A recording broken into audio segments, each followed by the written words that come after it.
Hello दोस्तों, आज का वीडियो है भारतीय राज्य व्यवस्था की उद्देशिका और राज्य एवं संघ उसके संघ राज्य क्षेत्र से संबंधित वीडियो है। इसमें हम आपको पूरी व्याख्या के साथ एक एक प्रश्नों को बताएंगे। आप इस वीडियो को अंत तक जरूर देखिएगा, स्किप नहीं कीजिएगा। चलिए शुरू करते हैं। भारतीय राज्य व्यवस्था की उद्देशिका से संबंधित प्रश्न। भारतीय संविधान की प्रस्तावना में जिन आदर्शों एवं उद्देश्यों की रूपरेखा दी गई है उनकी व्याख्या की गई है।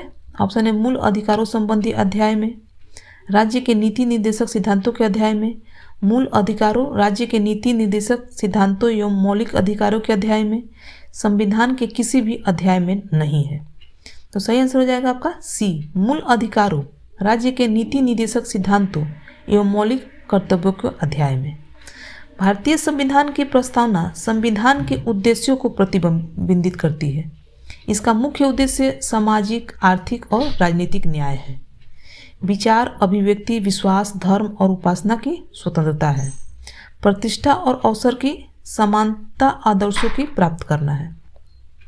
प्रस्तावना में जिन आदर्शों एवं उद्देश्यों की रूपरेखा दी गई है उसकी व्याख्या संविधान में मूल अधिकारों, राज्य के नीति निर्देशक सिद्धांतों तथा मौलिक कर्तव्यों के संबंधी अध्याय में की गई है।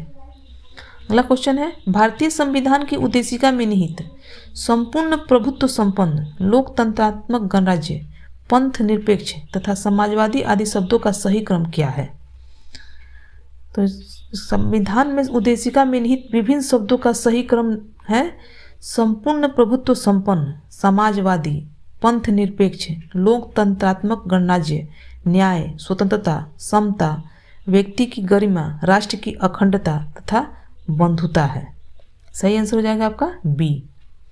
अगला क्वेश्चन, भारतीय गणतंत्र की 26 जनवरी 1950 को संवैधानिक वस्तु स्थिति क्या थी जब संविधान लागू किया गया था? ऑप्शन है लोकतंत्रात्मक गणराज्य, संपूर्ण प्रभुत्व संपन्न धर्मनिरपेक्ष लोकतंत्रात्मक गणराज्य, संपूर्ण प्रभुत्व संपन्न लोकतंत्रात्मक गणराज्य, संपूर्ण प्रभुत्व संपन्न समाजवादी धर्मनिरपेक्ष लोकतंत्रात्मक गणराज्य। तो सही आंसर हो जाएगा आपका सी, संपूर्ण प्रभुत्व संपन्न लोकतंत्रात्मक गणराज्य। 26 जनवरी 1950 को भारतीय गणतंत्र की संवैधानिक वस्तु स्थिति भारतीय संविधान की उद्देशिका के अनुसार संपूर्ण प्रभुत्व संपन्न लोकतंत्रात्मक गणराज्य की थी। अगला क्वेश्चन, संविधान में हमारे राष्ट्र का उल्लेख किन नाम और नामों से किया गया है? ऑप्शन है भारत तथा इंडिया, केवल भारत, हिंदुस्तान तथा इंडिया, भारत, हिंदुस्तान तथा इंडिया। तो सही आंसर हो जाएगा आपका ए, भारत तथा इंडिया। संविधान में हमारे राष्ट्र का उल्लेख दो नामों भारत तथा इंडिया के रूप में किया गया है। अनुच्छेद 1 के अनुसार भारत अर्थात इंडिया राज्यों का संघ होगा। India that is Bharat shall be A union of state. अगला क्वेश्चन, भारतीय संघवाद को सहकारी संघवाद किसने कहा था? ऑप्शन है जी Austin, KC Wheare, Sir Ivor Jennings, D Basu. तो सही आंसर हो जाएगा आपका ए, जी ऑस्टिन। जी ऑस्टिन एक अमेरिकी इतिहासकार थे। इन्होंने भारतीय संघवाद को सहकारी संघवाद कहा था। भारतीय संविधान में उद्देशिका का विचार संयुक्त राज्य अमेरिका के संविधान से तथा उसकी भाषा ऑस्ट्रेलिया के संविधान से ली गई है। अगला क्वेश्चन, हम भारत के लोग शब्दों का प्रयोग संविधान में कहाँ किया गया है? ऑप्शन है राज्य के नीति निर्देशक तत्व, मौलिक अधिकार, नागरिकता, संविधान की प्रस्तावना। तो भारतीय संविधान की प्रस्तावना का प्रारंभ हम भारत के लोग शब्दों से प्रारंभ होता है। सही आंसर हो जाएगा आपका डी, संविधान की प्रस्तावना। इसका अर्थ है कि संविधान का मूल स्रोत भारत की जनता है तथा वही समस्त शक्तियों का केंद्र बिंदु है और वह किसी बाह्य सत्ता के अधीन नहीं है। अगला क्वेश्चन, निम्नलिखित शब्दों में से कौन सा शब्द सन 1975 में भारतीय संविधान की प्रस्तावना में सम्मिलित नहीं था? ऑप्शन है बंधुत्व, संप्रभुता, समानता, अखंडता। तो सही आंसर हो जाएगा इसका डी, अखंडता।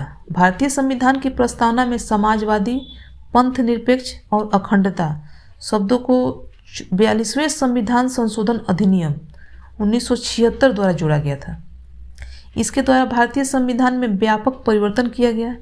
इस संशोधन में 2 नए अध्याय 4 का क, 14 का क और 9 नए अनुच्छेदों को जोड़ा गया तथा 52 अनुच्छेदों में संशोधन किया गया।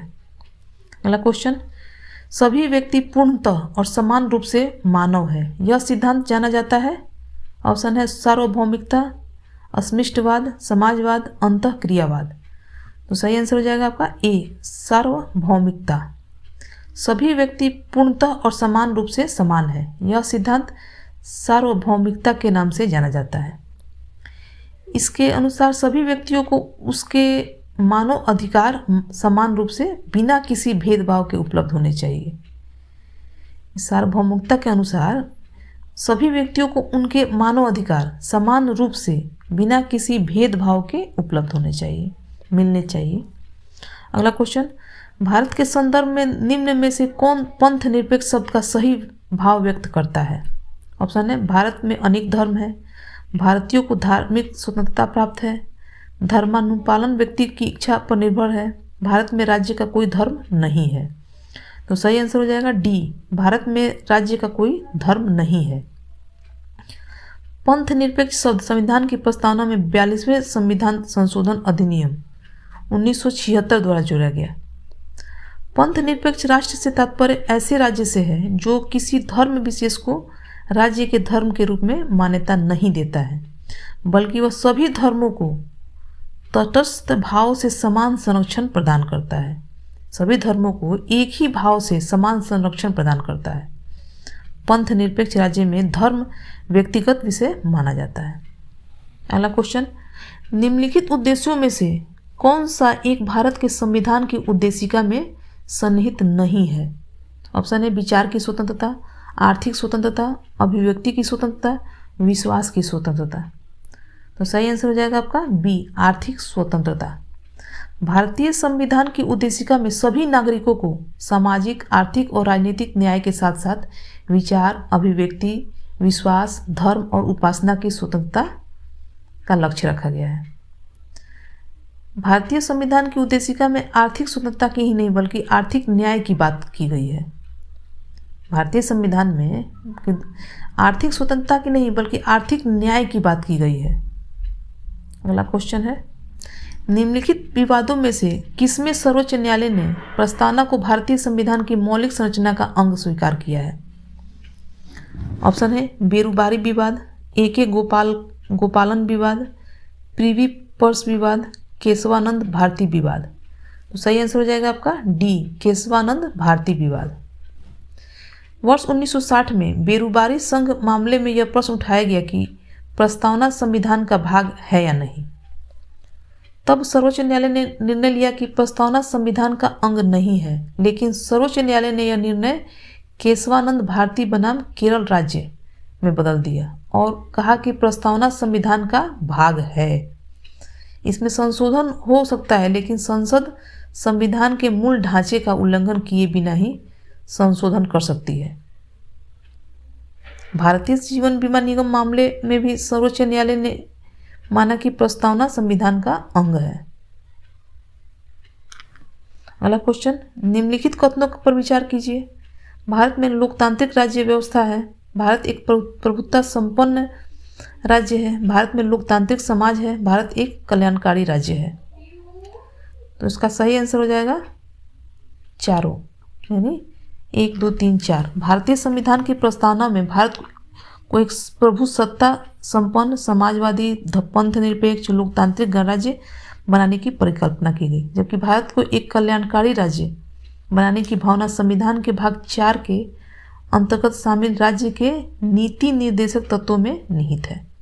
आपको मेरा वीडियो अच्छा लगा हो तो लाइक कीजिएगा एवं दोस्तों के पास शेयर करना मत भूलिएगा। अगर आप मेरे चैनल पर नए हैं तो सब्सक्राइब भी कर लीजिएगा और कमेंट करके हमें ज़रूर बताइएगा आपको मेरा वीडियो अच्छा लगा। अगला भाग है राज्य एवं संघ राज्य क्षेत्र। भारतीय राज्य व्यवस्था का अगला अध्याय है राज्य एवं संघ राज्य क्षेत्र। अगला क्वेश्चन है, संविधान के प्रथम अनुच्छेद के अनुसार भारत है। ऑप्शन है राज्यों का समूह, राज्यों का संकुल, राज्यों का परिसंघ, राज्यों का संघ। सही आंसर हो जाएगा डी, राज्यों का संघ। भारतीय संविधान के भाग 1 के अंतर्गत अनुच्छेद 1 से 4 तक संघ और उसके राज्य क्षेत्र का उल्लेख किया गया है। अनुच्छेद 1 के अनुसार भारत अर्थात इंडिया राज्यों का संघ होगा। भारत के राज्य क्षेत्रों में राज्यों के राज्य क्षेत्र, संघ राज्य क्षेत्र और ऐसे अन्य राज्य क्षेत्र हैं जो अर्जित किए जाएं सम्मिलित होंगे। अगला क्वेश्चन है, भारत की देशी रियासतों के विलय में किन 2 व्यक्तियों ने महत्वपूर्ण भूमिका निभाई थी? ऑप्शन है सरदार पटेल और जवाहरलाल नेहरू, सरदार पटेल तथा वीपी मेनन, सरदार पटेल तथा डॉक्टर राजेंद्र प्रसाद, सरदार पटेल तथा के.एम. मुंशी। तो सही आंसर हो जाएगा बी, सरदार पटेल तथा वीपी मेनन। स्वतंत्रता के पश्चात लगभग 562 देशी रियासतों में से 559 रियासतों का भारत में विलय हो गया और 3 रियासतों को, हैदराबाद को पोलो ऑपरेशन, जूनागढ़ को जनमत संग्रह और जम्मू कश्मीर को विलय अधिपत्र के माध्यम से भारत में शामिल किया गया। देशी रियासतों का भारत में विलय की महत्वपूर्ण भूमिका के कारण पटेल को लौह पुत्र कहा जाता है तथा इन्हें भारत के विस्मार्क भी कहा जाता है। इस कार्य में पटेल को वीपी मेनन का सहयोग प्राप्त हुआ था। अगला क्वेश्चन, भारत में संघ राज्यों का प्रशासन किसके द्वारा किया जाता है? तो संविधान के अनुच्छेद 239(1) के अनुसार संसद विधि द्वारा संघ राज्य क्षेत्रों के प्रशासन की व्यवस्था कर सकती है। उसके अधीन संघ राज्य क्षेत्रों का प्रशासन राष्ट्रपति द्वारा नियुक्त प्रशासक के माध्यम से करेगा। उसके अधीन संघ राज्य क्षेत्रों का प्रशासन राष्ट्रपति स्वयं द्वारा नियुक्त प्रशासक के माध्यम से करेगा। सही आंसर हो जाएगा आपका राष्ट्रपति द्वारा। अगला क्वेश्चन, वर्ष 1948 में सरकार द्वारा भाषाई आधार पर राज्यों के पुनर्गठन के विषय में परीक्षण हेतु नियुक्त प्रथम भाषाई प्रांत आयोग के अध्यक्ष कौन थे? ऑप्शन है न्यायाधीश वांचू, एम.सी. महाजन, एस.के. धर, इनमें से कोई नहीं। तो सही आंसर हो जाएगा एस.के. धर। स्वतंत्रता के पश्चात वर्ष 1947 में देशी रियासतों का एकीकरण अस्थायी व्यवस्था के आधार पर किया गया था तथा देश के विभिन्न भागों में विशेष रूप से दक्षिण भारत में मांग उठने लगी कि राज्यों का पुनर्गठन भाषा के आधार पर हो। जून 1948 में सरकार ने एस.के. धर की अध्यक्षता में भाषाई प्रांत आयोग की नियुक्ति की।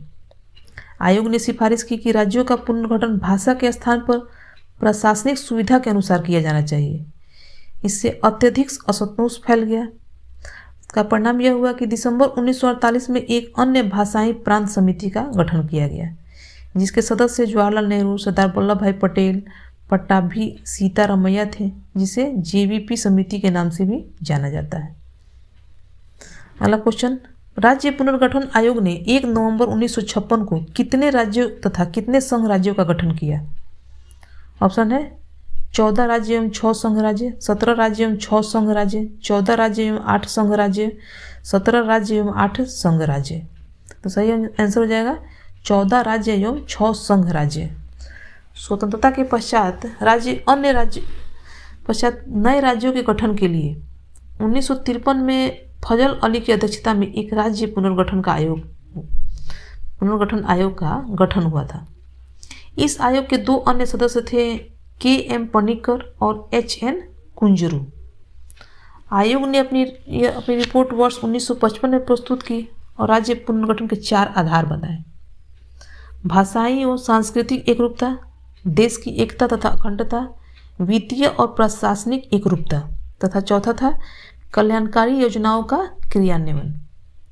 आयोग के अनुशंसा के आधार पर 7वें संविधान संशोधन अधिनियम 1956 के द्वारा राज्य पुनर्गठन की योजना को क्रियान्वित किया गया। परिणाम यह हुआ कि 1 नवंबर 1956 को 14 राज्य और 6 केंद्र शासित प्रदेशों का गठन किया गया। अगला क्वेश्चन, नए राज्य के गठन की शक्ति किसमें निहित है? ऑप्शन है संसद में, राष्ट्रपति में, मंत्रिपरिषद में, राज्य पुनर्गठन आयोग में। तो सही आंसर हो जाएगा इसका ए, संसद में। नए राज्य के गठन की शक्ति संसद में निहित है। संविधान के अनुच्छेद 3 के अनुसार संसद को यह शक्ति प्राप्त है कि वह नए राज्यों के निर्माण का निर्माण तथा वर्तमान राज्यों के क्षेत्रों, सीमाओं या नामों में परिवर्तन कर सकती है। अगला क्वेश्चन, किस संविधान संशोधन द्वारा दिल्ली को राष्ट्रीय राजधानी क्षेत्र का दर्जा प्रदान किया गया है? ऑप्शन है 67वां, 59वां, 68वां, 70वां। तो ऑप्शन होगा, आंसर होगा इसका बी 69वां। 69वें संविधान संशोधन अधिनियम 1991 के तहत संविधान में अनुच्छेद 239 क और अनुच्छेद 239 क ख को जोड़ा गया, जिसके द्वारा देश की राजधानी दिल्ली को संघ राज्य की श्रेणी में रखने के लिए विधानसभा और मंत्रिपरिषद का उपबंध किया गया। संघ राज्य क्षेत्र दिल्ली को अब राष्ट्रीय राजधानी क्षेत्र दिल्ली के नाम से जाना जाता है। अगला क्वेश्चन, छत्तीसगढ़ राज्य की स्थापना कब हुई? छत्तीसगढ़ राज्य की स्थापना कब हुई? ऑप्शन है 1 नवंबर 2000 को, 9 नवंबर 2000 को, 1 नवंबर 2001 को, 15 नवंबर 2000 को। तो छत्तीसगढ़ राज्य की स्थापना 1 नवंबर 2000 को मध्य प्रदेश राज्य के दक्षिण पूर्व भाग को पृथक करके हुआ था। दक्षिण पूर्व भाग को अलग करके किया गया। सही आंसर हो जाएगा आपका ए। अगला क्वेश्चन, भारत में कितने संघ शासित प्रदेश हैं? ऑप्शन है 6, 7, 8, 9। तो जम्मू कश्मीर राज्य के पुनर्गठन के पश्चात भारत में कुल 9 संघ शासित प्रदेश हो गए। चंडीगढ़, दिल्ली, दमन और दीव, दादर और नगर हवेली, लक्षद्वीप, अंडमान और निकोबार द्वीप समूह, पुदुचेरी, जम्मू कश्मीर और लद्दाख। परंतु दादर और नगर हवेली तथा दमन एवं दीव के विलय के पश्चात अब भारत में 8 संघ शासित प्रदेश हैं। दिल्ली, पुदुचेरी तथा जम्मू कश्मीर में विधानसभाओं के गठन का प्रावधान है। वर्तमान में राज्यों की कुल संख्या 28 है। सही आंसर है आपका सी 8। भारत में 8 संघ शासित प्रदेश है।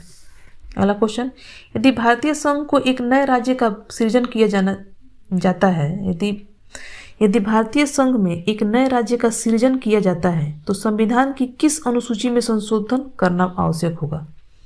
ऑप्शन है 5वीं अनुसूची, 3री अनुसूची, 2री अनुसूची, प्रथम अनुसूची।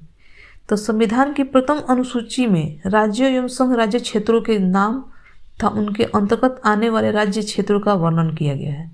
सही आंसर है आपका डी, प्रथम अनुसूची। अगला क्वेश्चन, निम्न में से कौन एक भारत संघ का सहयोगी राज्य था जिसे बाद में भारतीय संघ का पूर्ण राज्य बनाया गया? ऑप्शन है अरुणाचल प्रदेश, सिक्किम, झारखंड, छत्तीसगढ़। तो वर्ष 1947 में भारत द्वारा सिक्किम को संरक्षित राज्य का दर्जा दिया गया तथा सिक्किम के विदेशी, राजनीतिक एवं संचार संबंधी विषय भारत सरकार को सौंप दिए गए।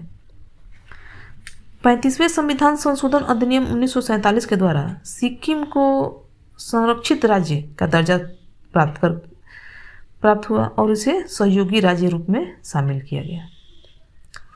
36वें संविधान संशोधन अधिनियम 1975 द्वारा सिक्किम को पूर्ण राज्य का दर्जा प्राप्त हुआ। भारत के 22वें राज्य के रूप में संविधान की प्रथम अनुसूची भी सम्मिलित किया गया। भारत के 22वें राज्य के रूप में संविधान की प्रथम अनुसूची में उसे शामिल किया गया। सही आंसर हो जाएगा आपका बी, सिक्किम। एक नया राज्य बनाने में संवैधानिक संशोधन के लिए किस प्रकार का बहुमत चाहिए? एक नए राज्य बनाने में संवैधानिक संशोधन के लिए किस प्रकार का बहुमत चाहिए? साधारण, 2/3, 3/3, इनमें से कोई नहीं। तो सही आंसर हो जाएगा आपका साधारण। संसद साधारण बहुमत से किसी नए राज्य का गठन तथा वर्तमान राज्य के क्षेत्रों, सीमाओं या नामों में परिवर्तन कर सकता है, परंतु इसके लिए संबंधित विधेयक राष्ट्रपति की सिफारिश से ही संसद में प्रस्तुत किया जाएगा।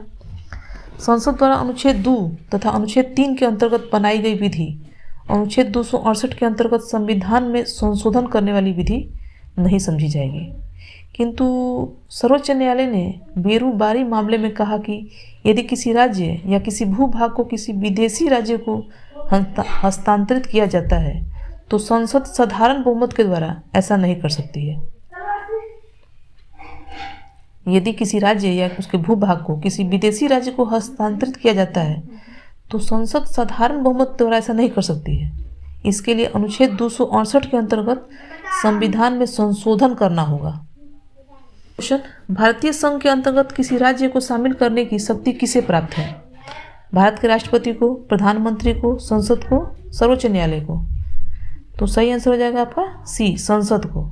भारतीय संघ में किसी राज्य को शामिल करने के लिए ये शक्ति संसद को प्राप्त है। अनुच्छेद 2 के अनुसार संसद विधि द्वारा नए राज्यों को भारतीय संघ में प्रवेश या उसकी स्थापना कर सकता है।